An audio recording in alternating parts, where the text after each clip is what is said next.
अस्सलामुअलैकुम। I hope कि आप सब ठीक होंगे। तो welcome to my YouTube channel. और आज की इस वीडियो में मैं आपको यूके स्टूडेंट वीज़ा के बारे में सारी इन्फॉर्मेशन प्रोवाइड करूँगा कि यूके अगर आप आना चाह रहे हैं स्टडी बेस पे स्टूडेंट वीज़ा पे तो क्या क्या प्रोसीजर है, कौन कौन से स्टेप्स हैं जिनको आपने फ़ॉलो करना है, फ़ॉलो करना है तो आप भी यूके आ सकते हैं स्टडी बेस पे। तो सबसे पहले तो बात कर लें यूके की यूनिवर्सिटीज़ की। तो यूके में मैं बताता चलूँ कि बहुत ज़्यादा यूनिवर्सिटीज़ हैं। हर सिटी में यूनिवर्सिटी है, हर टाउन में यूनिवर्सिटी है। स्पेशली अगर मैं बात करूँ लंदन की, मैनचेस्टर की, बर्मिंघम की, जो बड़े सिटीज़ हैं, तो इनमें आपको कई बड़ी बड़ी यूनिवर्सिटीज़ मिल जाती हैं जहाँ पे आप एडमिशन ले सकते हो। ये आप पे डिपेंड करता है कि आप किस यूनिवर्सिटी में जाना चाह रहे हो।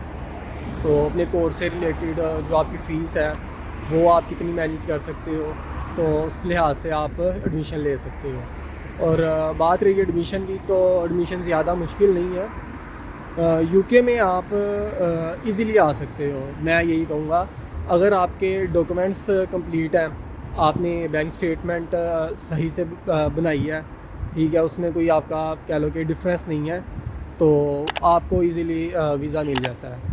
आपने इंग्लिश लैंग्वेज का टेस्ट पास करना होता है जो आइट्स है, या दूसरे टेस्ट भी हैं जिसमें लैंग्वेज साइट आ जाता है, या ऑक्सफोर्ड इंग्लिश लैंग्वेज टेस्ट है, एक OLET के नाम से है। तो ये आप टेस्ट कर लें तो ये भी रिक्वायरमेंट आपकी फुलफ़िल हो जाती है।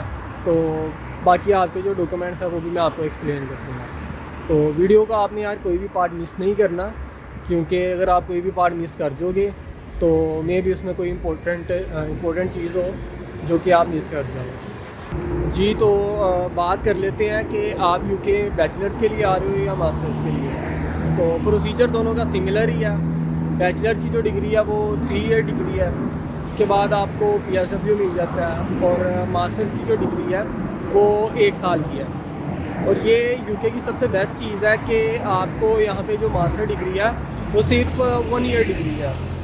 बाकी अगर आप कनाडा, ऑस्ट्रेलिया या दूसरे यूरोपियन कंट्रीज़ हैं, उनमें इसका ड्यूरेशन जो है वो 1 साल से ज़्यादा है। तो यूके की अच्छी चीज़ ये है कि आप 1 साल की डिग्री करो, उसके बाद आपको 2 साल का PSW मिल जाता है, जिसके अंदर आप अपना रेलिवेंट फील्ड का एक्सपीरियंस गेन करो, तो कह लो कि आपकी मार्केट में एक अच्छी वैल्यू बन जाती है। उसके बाद आप पे डिपेंड करता है कि आप वापस अपने कंट्री में जाते हो या आप क्या करते हो। तो मैं भी मास्टर्स का स्टूडेंट हूँ। तो मास्टर्स में काफ़ी इजी हो जाता है यूके में ना, क्योंकि आपने 1 साल की डिग्री करनी होती है। अभी मैं जनवरी इनटेक में आया हूँ और मेरा एक सेमेस्टर कंप्लीट हो चुका है। और जो बैचलर्स है उसकी 3 ईयर डिग्री है, तो उसकी जो क्लासेस होती हैं वो आपकी वीक में 2 दिन हो जाती है, 3 दिन हो जाती है। बाकी आप फ्री होते हो तो आप उसमें अपना काम कर सकते हो, जो आपको 20 आवर वर्क अलाउ है। और जो आपको वेकेशंस होती हैं उसके अंदर आप फुल वर्क आपको अलाउ होता है और आप उसमें काम कर सकते हो। अब बात कर लेते हैं कि प्रोसीजर क्या है। बैचलर्स हो मास्टर्स हो, प्रोसीजर सेम है कि आपको अपनी एजुकेशनल डिग्रीज़ जो हैं, आपकी एजुकेशनल जो बैकग्राउंड है, जो आपकी डिग्रीज़ हैं, आपको वो चाहिए। इंग्लिश लैंग्वेज का टेस्ट आपने पास करना है और बैंक स्टेटमेंट है, ये आपने मैनेज करनी होती है। और एक TB टेस्ट होता है। TB टेस्ट तो ऐसी रिक्वायरमेंट है जो स्टूडेंट वीज़ा की नहीं है, बट यूके आने की है। वो आप अगर विजिट वीज़ा पे भी आ रहे हो, आप किसी भी वीज़ा पे आ रहे हो, तो आपने वो TB टेस्ट करवाना ही करवाना है। तो ये 3-4 चीज़ें हैं। बाकी आपने यूनिवर्सिटी में अप्लाई कैसे करना है तो वो भी मैं आपको बता देता हूँ। सबसे पहले तो आपने अपनी जो डिग्रीज़ हैं वो आपने उसको कोई भी कंसल्टेंट हायर कर ले। एक सेकंड यार, मैं रोड क्रॉस कर लूँ, ये बस आ रही है।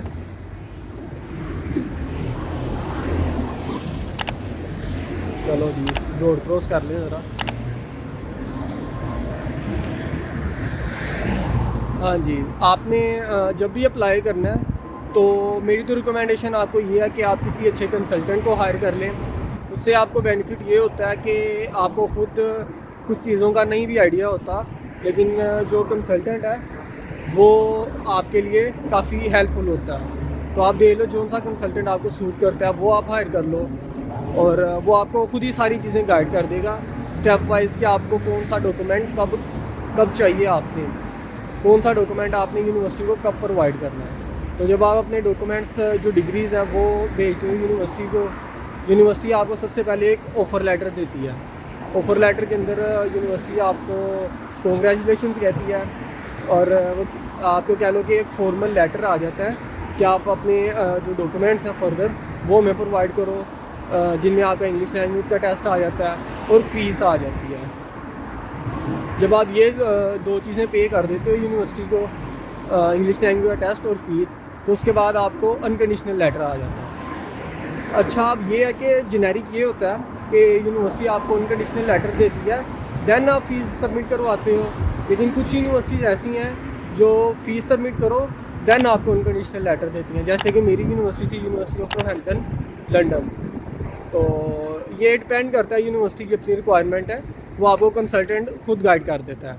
और अनकंडीशनल लेटर आने के बाद आपका एक इंटरव्यू होता है जिसे एक क्रेडिबिलिटी इंटरव्यू बोलते हैं। और क्रेडिबिलिटी इंटरव्यू में आपसे यूनिवर्सिटी पूछती है कि आप यूके क्यों आना चाह रहे हैं, आपका यहाँ आने का पर्पस क्या है, कौन सी डिग्री है, कौन कौन से मॉड्यूल्स हैं। तो इस बारे में यूनिवर्सिटी आपसे सारा पूछती है। तो इस बारे में मैं एक अलग से वीडियो बना दूंगा, तो आप वो देख सकते हो। उसके अंदर सारे मैं क्वेश्चंस को एक्सप्लेन कर दूंगा। तो जब आपका क्रेडिबिलिटी इंटरव्यू पास हो जाता है देन आप कैश की तरफ आ जाते हो।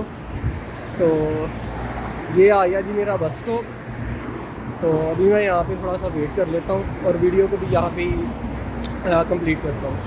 तो क्रेडिबिलिटी इंटरव्यू पास करने के बाद आप कैश की तरफ चले जाते हो।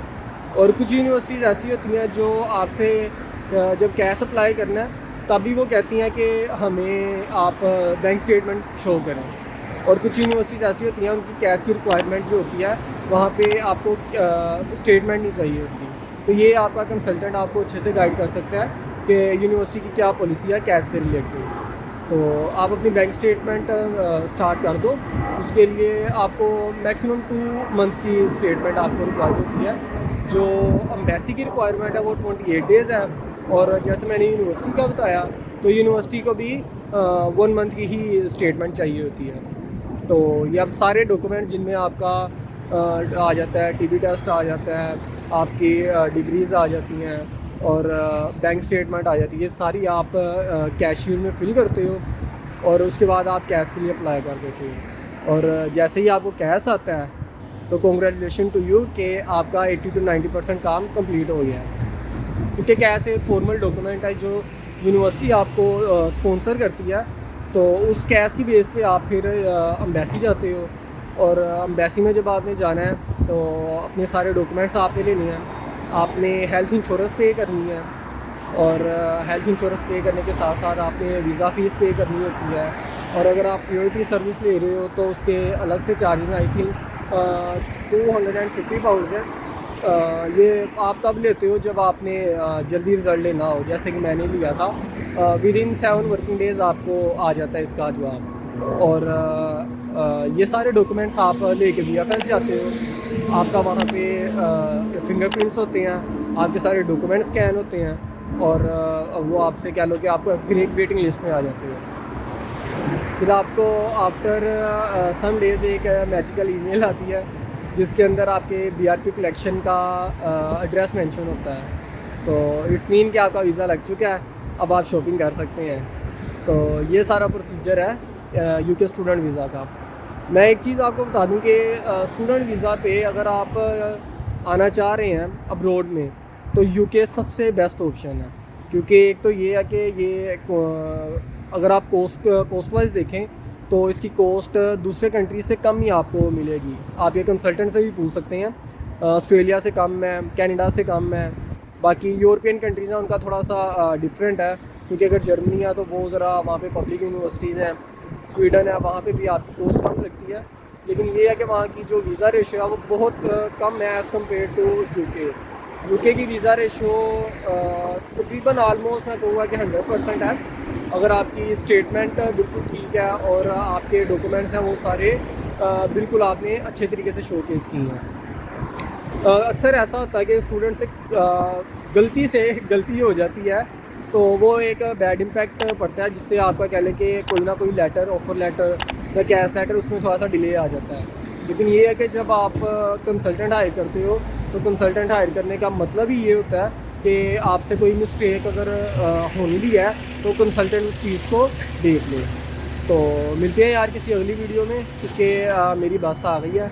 तो अगर आप यूके आना चाहते हैं तो अच्छा कंट्री है, अच्छी स्टडी है, ऑलमोस्ट मेरा तो बहुत अच्छा एक्सपीरियंस रहा है। तो इंशाल्लाह अगली वीडियो में मिलेंगे, तब तक के लिए गुड बाय।